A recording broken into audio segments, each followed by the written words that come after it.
Okay, we'll talk a little. I'm guessing that most of the people here, mainly because you haven't heard about me or heard me speak, are supporters of Frank LoBiondo. It's a pretty conservative group. Okay, supporters of Frank LoBiondo. I've been a political activist for about 25 years. I've been in the front lines of the fight against abortion. I know the duplicity of the media. I've been to Washington with 500 people would attend a pro-life rally, and we come back and look at the evening news, and the evening news reports 50,000. It gives equal time to 20 abortion activists on the other side of town. I know the duplicity. I've been in it a long time.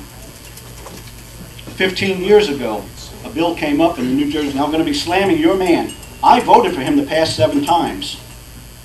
Why? For the lesser of two evils. Mainly because somebody of my caliber, a constitutionalist, wasn't running. So yeah, I'm going to vote for Frank LoBiondo. He's got a voting record, as far as the Constitution, between 41 and 48%, which sounds low, but it's better than most. He's an expert at straddling the fence and getting reelected. But he is better than most, and if I wasn't running, I'd be voting for him just as you're intending to. But let's go back a little bit. The difference between Frank LoBiondo and me is here, in our heart.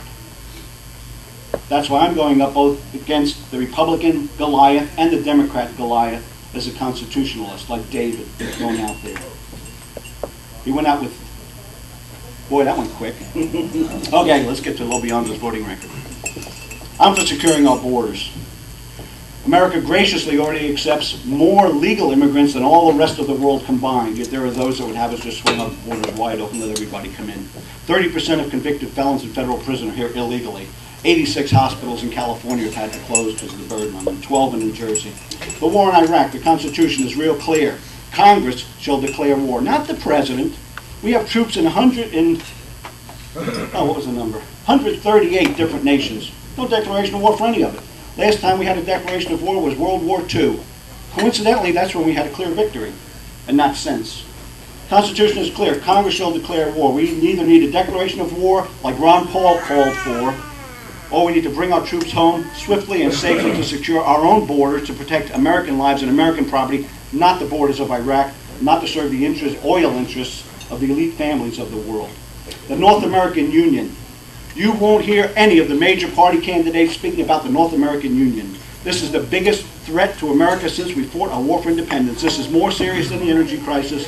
This is more serious than the dollar falling. This is more serious than the war in Iraq, because all those things are contrived to take our attention away from the North American Union, which is coming upon us. We're about to lose our independence, just like the nations of Europe are now a rubber stamp for the EU Parliament. We're about to lose our independence.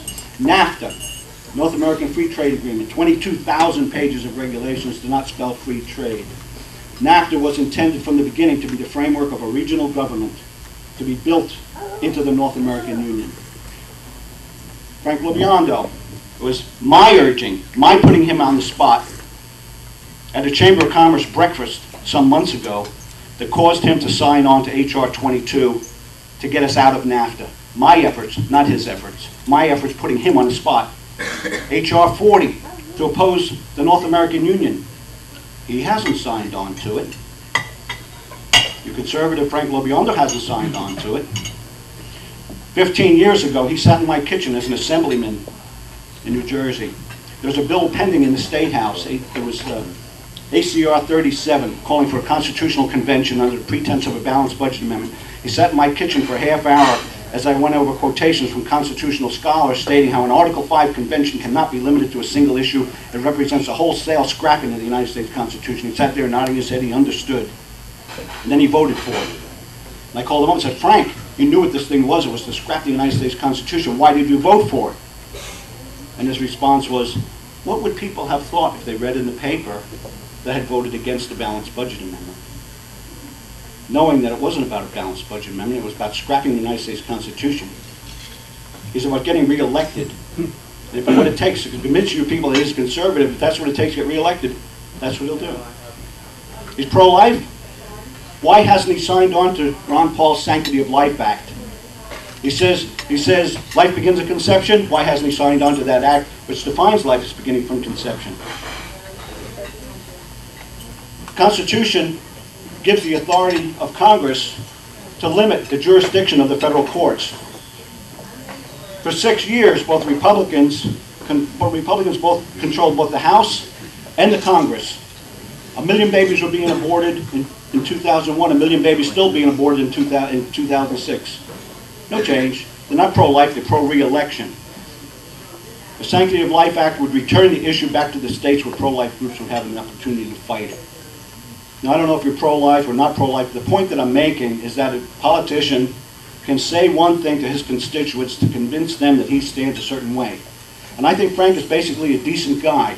He would prefer to get elected doing the right thing than having to do the wrong thing. Me, I'll do the right thing. I don't care if I get elected or not the second time. I'm going to do the right thing. I've got to stand before God one day and give an account of myself. When I swear an oath to the Constitution, I'll take it seriously. And I'll be a thorn in their side every minute I'm there.